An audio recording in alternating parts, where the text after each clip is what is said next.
여러분 안녕하십니까? 이어서 광주 전남권 소식입니다. 금호타이어 광주 공장 화재 이후 대기 중에서 중금속과 미세먼지가 급증했던 것으로 나타났습니다. 한국환경공단이 실시간으로 공개하는 대기 정보 시스템 에어코리아에는 화재 발생일인 지난 17일 오후 대기 중 납성분이 단위 부피당 18나노그램이 측정됐고 다음 날인 18일 새벽에는 또 다른 유해 중금속인 니켈이 3나노그램 측정됐습니다. 또 19일 오후에는 초미세먼지 농도가 매우 나쁨 수준을 보였습니다.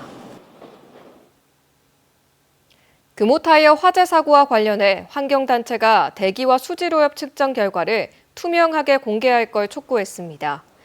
광주환경운동연합은 오늘 성명을 내고 이번 화재로 유해화학 물질 등이 방출되면서 광주 시민들의 피해는 5천여 건이 넘게 접수됐지만 광주시와 영산강 환경유역청의 대기질 조사는 매우 소극적이라고 주장했습니다. 또 화재 당시 어떤 화학물질이 얼마나 사용됐고 화재 이후 소실된 화학물질의 종류와 양은 얼마나 되는지 금호타이어가 투명하게 공개해야 한다고 강조했습니다. 그러면서 단체는 광주 시민들의 건강을 위해 역학조사를 진행해야 한다고 덧붙였습니다. 올해 광주 전남 지역 여름은 평년보다 비가 많이 내리고 무더운 날씨를 보일 것으로 전망됐습니다. 광주지방기상청의 올해 6월부터 8월까지 3개월간 날씨 전망을 보면 올해 6월은 태평양으로부터 고온다습한 기류가 들어와 평년보다 강수량이 많을 것으로 예상됩니다. 이후 장마가 끝나는 오는 7월과 8월에는 기온이 평년보다 높아 무더운 날이 많을 것으로 전망했습니다. 아시아 문화중심도시 조성 지원 포럼은 국책 사업인 문화중심도시 조성 사업에 국가 책임을 강화하기 위한 3대 정책을 차기 정부에 제안했습니다. 첫째로 아시아 문화중심도시 조성 사업을 중앙정부 차원에서 일관되고 지속적으로 추진할 조성척을 신설해달라고 요구했습니다. 또 오는 2031년 끝나는 조성 사업의 유효기간을 5년 더 연장하고 광주시와 1대1로 부담하도록 돼 있는 국비 지원율을 상향해 줄 것을 제안했습니다. 전라남도는 장흥과 화순을 연결하는 지방도 839호선의 신규 도관리 광역도로명을 흥화로로 확정했습니다. 장흥과 화순의 명칭을 조합한 흥화로는 기존 도로를 4차선으로 확포장한 전체 15km 구간 중 기존 도로명 사용 중인 구간을 제외한 12.8km 구간에 해당됩니다. 도로 구간, 기초번호, 시점과 종점 등의 위치 등 자세한 내용은 전남 도정 소식 고시문에서 확인할 수 있습니다.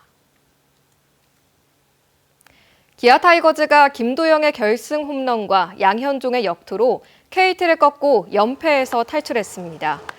기아 타이거즈는 어제 열린 KT와의 원정 경기에서 3대3으로 맞선 3회 김도영의 결승 1점 홈런과 5회 이우성의 2타점 안타 등 타선의 활약으로 8대3 승리를 거뒀습니다.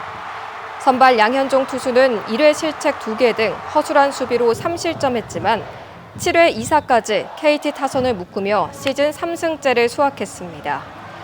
기아는 오늘 삼성과의 경기에 에이스 제임스 네일을 선발로 내세워 연승과 함께 다시 한번 5할 승률에 도전합니다. 문화누리카드 이용자를 위한 찾아가는 문화장터가 내일과 모레 이틀 동안 무등산 전통문화관에서 열립니다.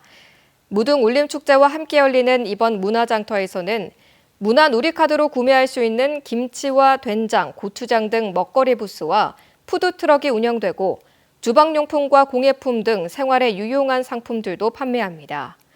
문화누리카드로 결제를 이용자를 대상으로 인생 네컷 무료 사진 촬영과 사은품 증정 이벤트도 마련됩니다. 광주 시립교향악단의 제396회 정기연주회가 다음 달 27일 광주 예술의 전당 대극장에서 열립니다.